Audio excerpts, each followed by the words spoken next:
पहिले त म गीत बनाउँदा चाहिँ कोहीसँग कम्पिटिसन होस् या गरोस् भन्ने दिमागमा कहिले आउँदैन।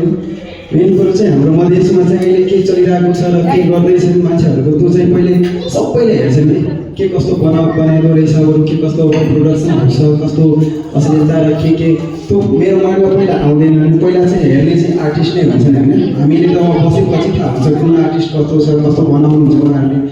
मेरो मेन चाहिँ के भएर के हुन्छ कि मेरो यताको मधेसको या हाम्रो मिथिलाञ्चलको अलिकता जुन मिथिलाञ्चल हुन्छ, जुन हाम्रो कल्चर छ र जुन टाइपको हुन्छ नि हाम्रो अलिकता हुनुपर्ने त्यस्तो जति मान्छेले नहुन सकेसम्म पनि जतिसम्म गर्न सक्छ त्यतिसम्म गर्नु सक्नु होइन।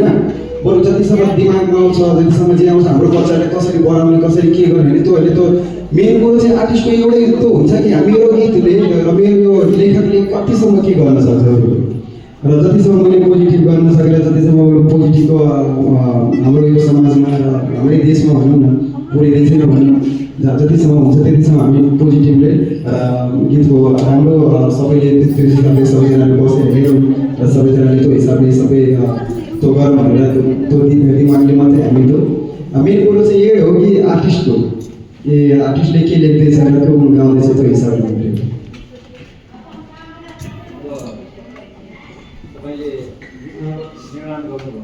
हजुर हजुर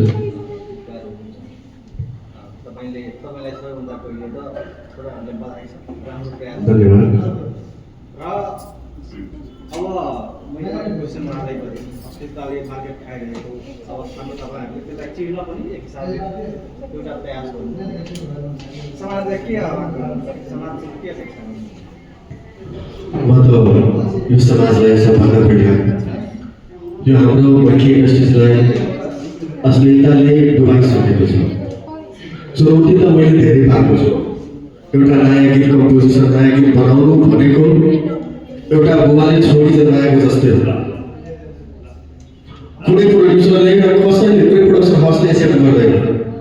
जसरी एउटा छोडी जन्माएर डर हुन्छ, सरी म मैथिली भन्न चाहन्छु।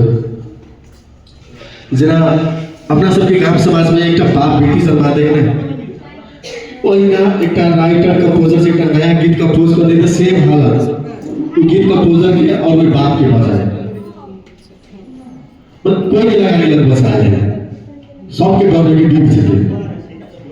अच्छा पहले तो हमारे डोली लगे बेटी का गीत चले, बहुत ही गीत चले, चाइल्ड साइंस मतलब पढ़ लगे, जब भावना चले चाइल्ड साल जब पढ़ लगे जेकरा दिए उनके भाई मार्केट में चीज नहीं चलतो, डीजे बीट लागे डीजे बीट तो निराश भाजी और में हम विदेशों चले गए, कोई सपोर्ट साथ छोड़े चले हम आए आई सेक्टर में 10-11 साल से लागल छे।